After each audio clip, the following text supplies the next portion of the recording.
Good morning. Good morning. Welcome back for part two of the journey. I hope that the first week was not only thought provoking, but it also brought you into remembrance of some things that have occurred in your life that have brought you to your current state of thinking. As we conclude this particular interview, the lingering thought that I still have in my mind was the fact that three of those individuals we had never met until that day, and that was Haja and myself's first time for meeting. And so it was so easy because I believe God was not only in it, but the sincerity in which everyone shared and the honesty in which everyone spoke. The Bible says, speak the truth in love, and that definitely occurred. And so I hope that you enjoy the second part of this interview, and I encourage you, visit my YouTube channel to check out other things that I'm doing. The YouTube channel is called Open Doors to Better Relationships. And I encourage you, when you subscribe, hit that notification button so you can see all the things that I'm uploading. God bless today. I was exhausted. And I'll be honest with you, it probably sounds bad. It didn't happen just one time in my life. It didn't happen just one time, you know. It got me to a revelation, and then I got on a path of me, I, again. And somehow I'm walking with God, and then I get back on that path of. Get it right. You take the wheel. Yeah, then you get that. Soon as he gets you right, then you like, okay, I got from here, God. I got it from here. I got it from here. Thank you for saving me and getting me on track or whatever. And I felt like, and finally, again, both times, God had to step back lovingly and say, I'm going to let you walk this thing out. You are going to get tired. But I want you to see whose strength you really walk in. I want you to see me right. Because when you start saying, I can do all things, I want you to know it's because it's me that is empowering you. It is not your hands. It's not that you're that smart. It's not that you're that great. You are, because I created you. But I want you to know truly what you're walking in. Right. And so I struggled with that because I'm an ambitious person. And I started my first business at 25. I got out of college at 21, got married at 22, first business, bought a house 2002, at age of 22, 23, started a business, my first business, 25, working in corporate America. I am pushing it, okay? I'm doing everything that I feel like success, Oh my gosh, she's got this, and she's got the house, and she's got the marriage, and she's got, and just the things that we feel like in our lives that make us, and I was trying to accomplish so much. As I had somebody ask me this some years ago, probably just maybe 2, 3, 4 years ago, like, what was my definition of success?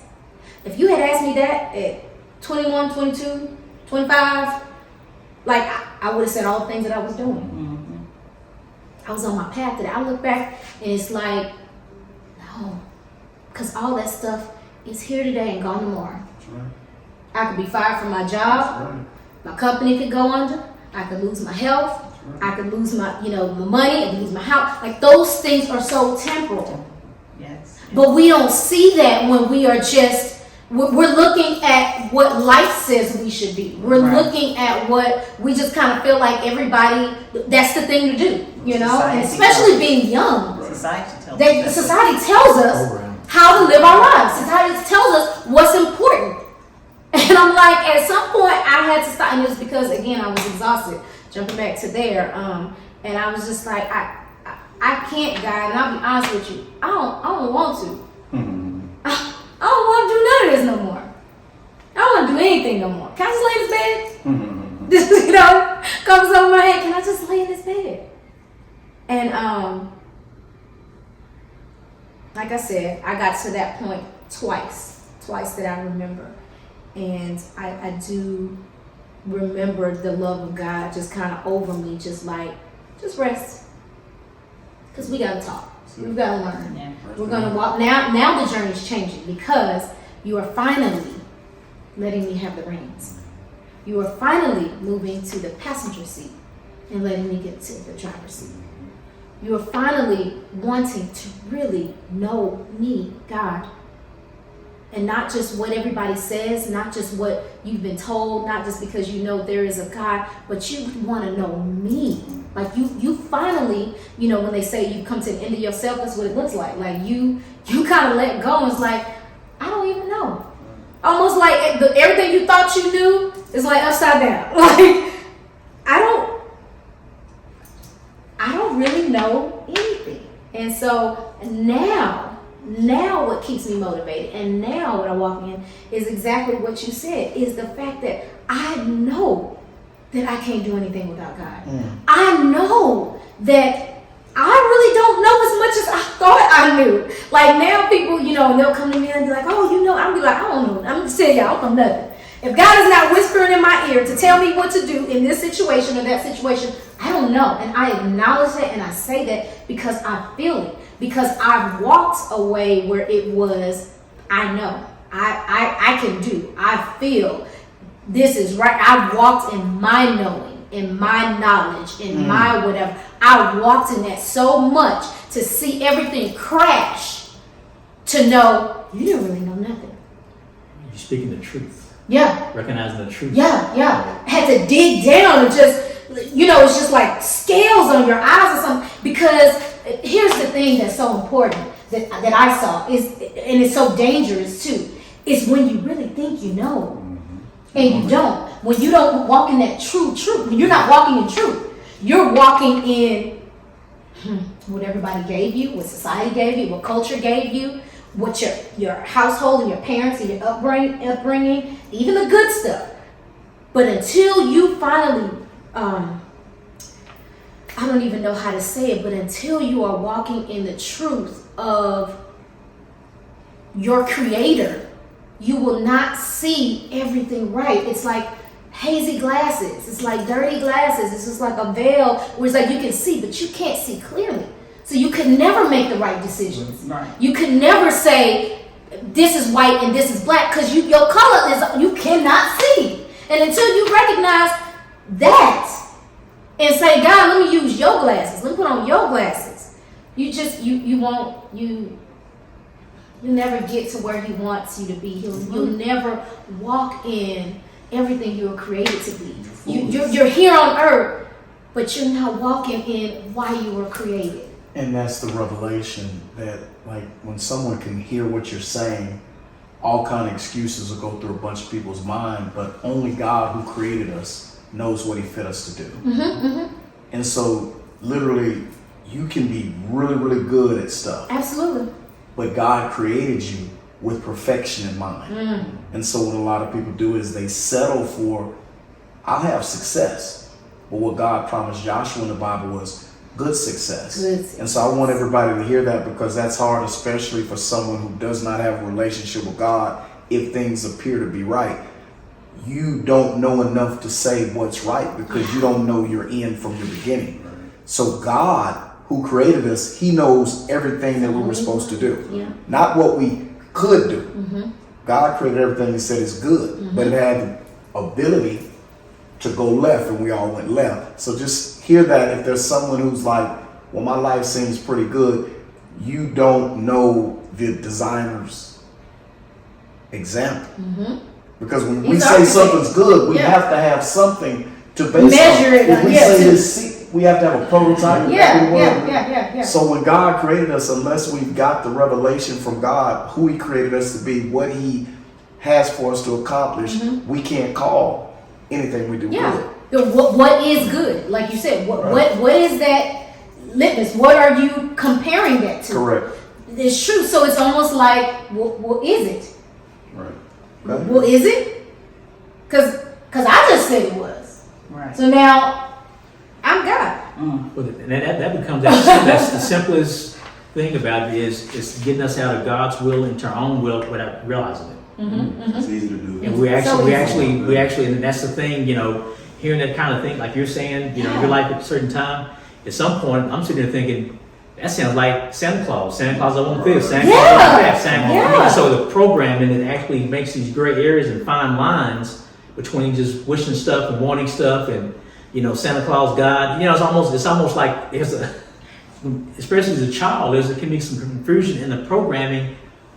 It gets us on these paths. Yeah. To actually get us into that mode without realizing it. Without even realizing it. Because we start treating God like he's Santa Claus without realizing it. Mm-hmm. I mean, literally. And a lot of people is don't. that subtle? Is that because it's so subtle and so friendly and so jolly, you don't realize that's what's happening. And all these things, the distractions to keep us out of truth. Mm-hmm. Because the truth is what keeps us out of alignment with our Good. Creator. Mm-hmm, mm-hmm, mm-hmm. And be real on our purpose. The main thing of that is on how we interact and how we go about our lives. I mean, how we respect each other, how we treat ourselves, respect our body, because we got another whole talk show we talked before. Yeah. The responsibility of our physical health and our spiritual health, because we're the combination of both. Mm-hmm. And we have responsibility, like simple things like food for our physical health. We're created in such a way we have to get a balance of things, be maximum health. Mm-hmm. We can find something we know that's truly healthy for us. We can do too much of that and be out of balance and mess ourselves up. That's how we were created. See? To be able, if we get out of balance with something that's good for us, it can mess us up. That's good. Yeah. And if we understand that and the significance of that in our design to be able to be healthy, so we have to have appreciation, respect for our physical health and our spiritual health. Physical health and spiritual. And so once we take possession Throw of that, mental in there too. Throw mental health. Mental mental spiritual. But that's Mental, all spiritual, areas kind of like of right life. here, but Yeah. it's kind of almost close to one and the same, but they're. But yeah, there are areas. But that's true for everything. Okay, listen, I know we're not talking about relationships today, but let's talk about relationships. Like balance is everything. I think there's a whole nother conversation. So you in a relationship, you know how it is. You first get in your relationship, you like, all up, booed up, and balance there. Sometimes we're just balance is so necessary in life, and this is one of my mentors that's online. You don't know he's my mentor, but he is. And just wrote a book, Torrey Roberts, and it's called Balance. And I'm just now starting to dig into that. But this is so practical because we're talking about mental and spiritual and physical and everything. And it's true, but just talk about our everyday. I'm out of balance with what I'm eating. I'm out of balance with my relationship. I'm out of balance. I don't want to go get up and go to work. I don't sleep, or I sleep too much. Like life, we have to balance out every area of our lives. And I think when we do find that balance, I know this for myself as well because I'm a worker. So that's kind of part of my whole now. Again, what helps me to understand that I'm walking in God's power is I can sleep.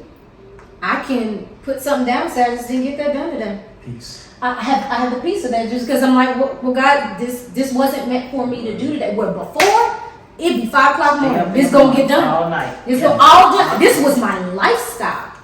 You will be done. It will, yeah. I will be done, right? There's a reason why I gotta sit back like, go ahead. Yeah, don't will be done. I will be done. When we're in that mode, Yes. we're saying, I will be done. And there's Without realizing it. Without realizing it. Because again, these are good things that I'm doing. These are good. According, just what you were saying. Like, according to what we are saying is good. And God might not be saying that is actually good for you. Where did you get that from? Did you get that from society? Did you get that from yourself? Is it your will? Why are you calling that good? Because right now it's throwing you out of balance. That's not good for And a note you. on that is when he said balance and you came back, why in relationships will individuals settle for things being out of balance? Meaning we can be in a relationship and we know, and I'll just use this as an example. You're a worker. Let's say I'm lazy. Why are we together? Because there's something that you'll settle for. Yeah. And a lot of people, I'll settle for what I can see, feel, touch, and be comforted with rather than do without until I get what's mine. That is another conversation. But No. but this is right. From a carnal aspect. Why do some people work every day and save and put up. But other people, I'm gonna take the shortcut. I know I'm a criminal. I know that I can go to jail, but this is something tangible I want right now. Yeah. Because just when you were speaking about relationships, that's why the Bible says we're to be transformed by the renewing of our mind. Yeah. Coming back to, we don't know the truth, but if we read God's word, the truth will transform us. Why would we settle for less? Can I just say something? I'm sorry. Yeah. Come on. What, I saw something on Grace for Purpose. Like, you know, that's my morning, every morning. It said, the gentleman said, what would you do, or if he was the devil, what would you do to have people have a great falling away? What would you do? Simple. Why don't we distract this person, that person? It's going to happen. Because whatever you're doing in your life, jacked up, you're going to get distracted. Yeah. Either it be a relationship, either be I need this car, this house, this work done. If that's all he needs to do is distract you, it's guaranteed you're going to fall away. That's exactly, and I thank you, Father, for giving me that, you know, bringing that back to mind, because I know for me, I used to get distracted so easily. So easily. There was nothing that would come past my face that I would not turn my head. I'm talking about females. That was my issue. That was my issue. He has brought me way out of that. Same time, I still like cars. I still love my home. You understand what I'm saying? So with that, if there's anything that the enemy, Satan, Antichrist, whatever you want to call that dude, all they do is put something in front of you that he knows, because he knows. He knows. You know what he's standing in front of. Yeah. Right. He knows what you're going to want, what you're going to, like.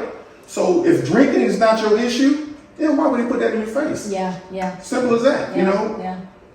Distraction is going to happen. That's what God said, keep your eye on me. You can't go wrong. You cannot go wrong. Come on, Peter. I know it's hard. Trust me. I'm the one who is sitting there saying it's hard. Yeah, it's hard. But at the same time, that's, you know, it's the truth. It's the truth. It's the truth. Yeah. It's true. That's all we need to do, distract us. That's it. And it's understanding, recognize we need balance. That's the thing. Be in a certain place, can't even constantly realize we're on a journey. Right. As we started the conversation, can't even realize that. And let alone, what does balance even mean? Yeah.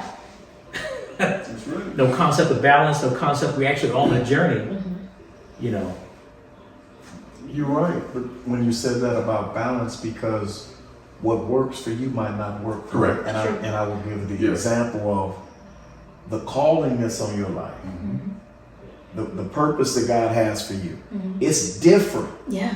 And so what happens, and I believe this in churches, I'm trying to put my responsibilities on other people because I don't want to carry it. But God made me balanced enough to carry it. Yeah. Obviously, he's a larger man than me. God made his physical frame larger for a reason. At some point, the size of his frame versus mine matters. Yeah. And what people do is, I want to find an excuse not to serve God, so I'm gonna look at everybody else and say I'm doing more. They should do. No. You're built to do more.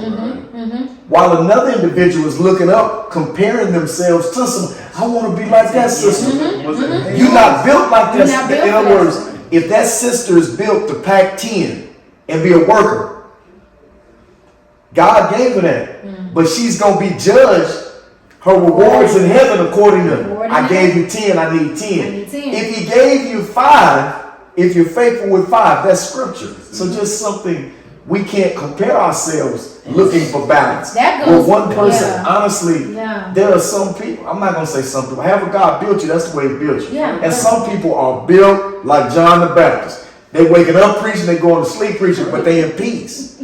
Somebody else, it's just enough to keep your home in order.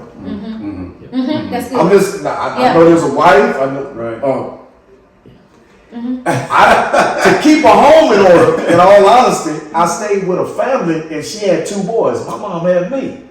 I thought it was easy. It didn't occur to me until I just said one morning, you have to get up when the boys get up. Yeah. It doesn't matter what time she went to sleep and her husband went to sleep. It doesn't matter when the 2-year-old and the 4-year-old get up. And that was a revelation to me. I'm just saying, I got on Facebook and said, I want to thank all the mamas. It just didn't occur to me because I'm saying in my selfish mind, I didn't think like that. I don't have any kids. But when the kids wake up, a grown-up has to get up. Yeah. Man, she built the whole Your daddy has started. In my layman's terms, a mother is built to hold a brain. Well, that's I think my mother, that's helped me get to a place where I can respect Yes, sir. and Yes, have sir. God send me a wife God. like I Yes, have. sir. As a mother, as she is, Right. children, grandchildren. I mean, that's a blessing. And that's the thing. And me, my situation, there's a sad side to it, but the blessing side of it is it's about what we learn from that lesson. What We you learn from our receive, journey. what you Are we receive. learning our journey or not? Yeah. Either we learn our journey or we're not. If we're not learning, we get bitter, we make excuses, we start blaming, you know, and then we don't see the lesson, and you end up repeating tests. You keep failing, don't realize it's tests, and you keep in that cycle and that wilderness, that spiritual wilderness, and don't even know you're supposed to be learning something. And that's how we can be. And so that's my mother, is my blessing, despite as sad as it started. I wouldn't trade it for anything because the conscience, I don't know if it would have been possible. It caused me to think a lot, you know, growing up. Man, if this didn't happen and she wasn't that way and she was that path, would I have this level of consciousnness? Would you be? So it's like I can't even, it's like got to a point, as sad as it sounds, I tell very few people this, you know, but it's just my story about my father and everything. I don't tell many people that. I don't think I even knew that. Exactly. I mean, you know, we know each other. Yeah. Well, we Because we lied on Right. Yeah. I would see that. Because it's Hodger, because now fast forward into 2005, Yes. Hodger was a blessing because as much as I love my wife, and I'm a fairly patient man, I happen to travel around and look for jeans she never finds. And so we had our booth at that urban music fest, and Hodger had her jeans, say God had manifested. And she wondered why I love her so much. Well, you feel that's part of it. Actually, I know a lot of husbands, and this is a problem. I don't have to go look at it. She got everything you need. We ain't got to go to more stores. We've been there before. They didn't have it before. They didn't have it last year. The year before. They ain't gonna have it this year. And he was a patient man at every store. She was like I was looking for a chance to say this because you were a manifestation of a blessing through Tim Jean. That's why I love those jeans. Man, I want those. It's funny because y'all Don would come and purchase on his own. He would bring shit. I mean, like he was just like I would almost think, are you my wedding jeans? You know, because like literally, yes, he would be so excited about it. And this is how women. This is again back 2005. Like women would be so excited, y'all, when we find something that fits. And that was a 2-3 year journey with God and me. Listening and designing that, you know, for curvy women, and so, but plus they look good. Thank you. Really good. But that's so funny because, and Don, you are like some of the husbands. As a matter of fact, they would be so excited. They would thank me and be like, "Oh my God, you me so much time." Because it's almost like happy wife, happy life. You know, like she is so happy. She is wearing these. She is like loving them. Like they would buy like 4 or 5 pair of the same jeans. You know, at one time. I ain't got to spend hours weekend after weekend for jeans you ain't never gonna find. So that's a blast from fast. I mean, that's the reality. That's the reality. That's the simple side of it. That's what I'm saying. You got to realize the husband side of it. You're a blessing. That's good. Yeah. Sharon, have you heard anything? Is there anything that you like to chime in on? Well, you know, y'all were talking about what kept you before. Yeah. What kept me before was my grandmother. Because my grandmother would always instill these things that you needed to do. You need to be on top of this. You know, we grew up with hearing, don't do nothing. Right. You know, so it was all about that drive that you were talking about. Yeah. That drive to prove that you could do this. You could do this. Yeah. multiple, projects Everything, going on at one everything. time, that whole thing. Mhm. And to make sure that I knew I could make her proud of the things that I was out there doing. Yeah. Those things that I was doing. And plus it made me feel good that I could do these things. But I was up 2, 3 o'clock, sometimes 24 hours in a That's why we was friends. doing projects, doing different things. My son was a rapper, and I was his manager, and then I managed other artists, and I managed a whole team, and so I was heavily into doing all of these things. And so that's what kept me going, is hearing my grandmother saying, whatever you do, don't you ever give up. So anything that I was involved in, I was doing, I never gave up. I'm talking about creating my own jobs, going, looking for a job, the place don't have a job, I go in there and create a job. Like I was determined to never, ever, ever give up. And that's what just gave me that drive to do what I needed to do.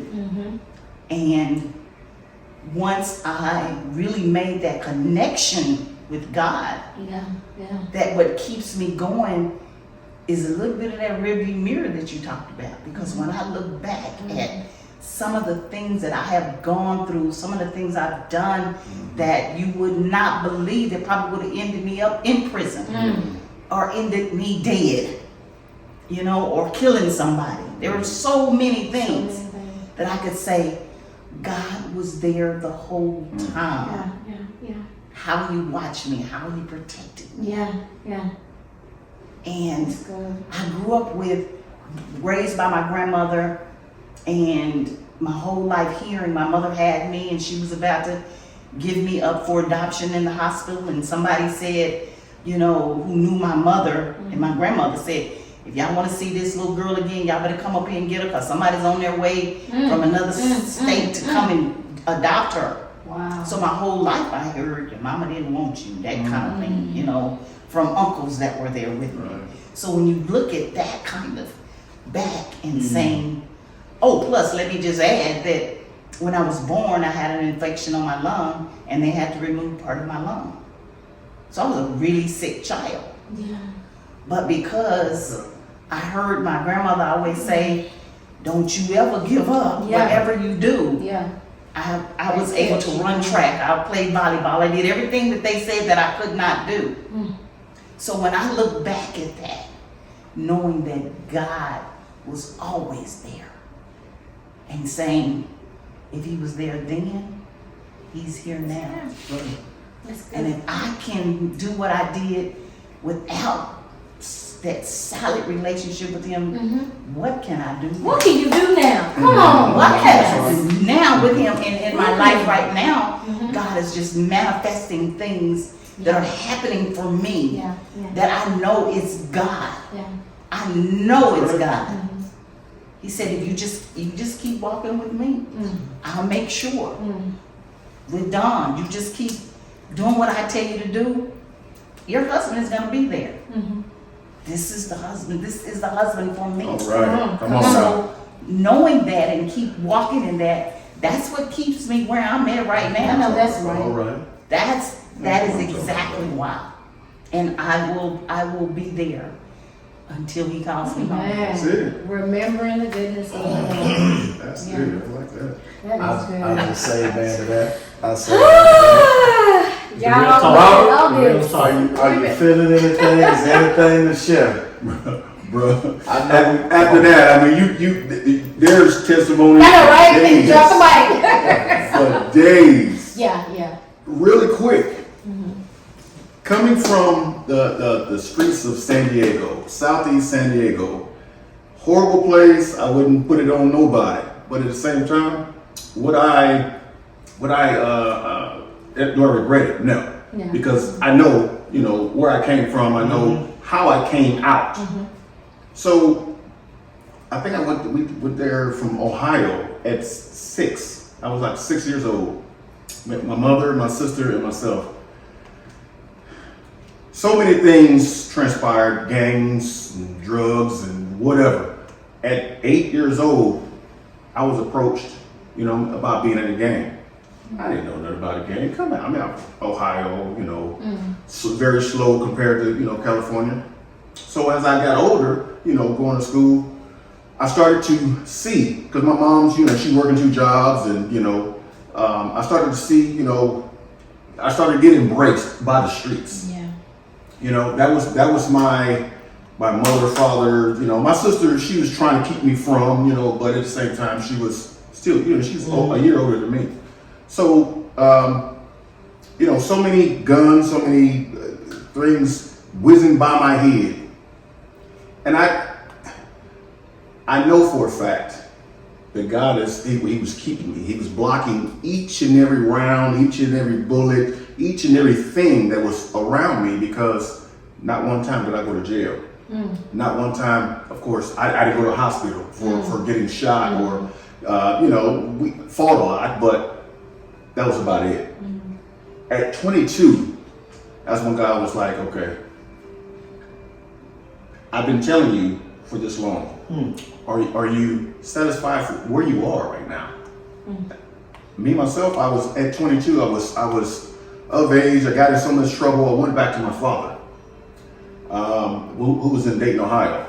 And he was a very strict person, and I'm talking strict. He was, hey, you're gonna do this at this time and that, you know. So I was like, hey, it's time for me to go. I'm a grown man, I need to go. So I, you know, joined the Army. But what kept me was I knew that I was supposed to be someone else. I was supposed to be speaking, because I was always a lover of people. I'll trust somebody in a heartbeat. That was always me. It shouldn't happen like that. You know what I mean? Everybody can't be in your life.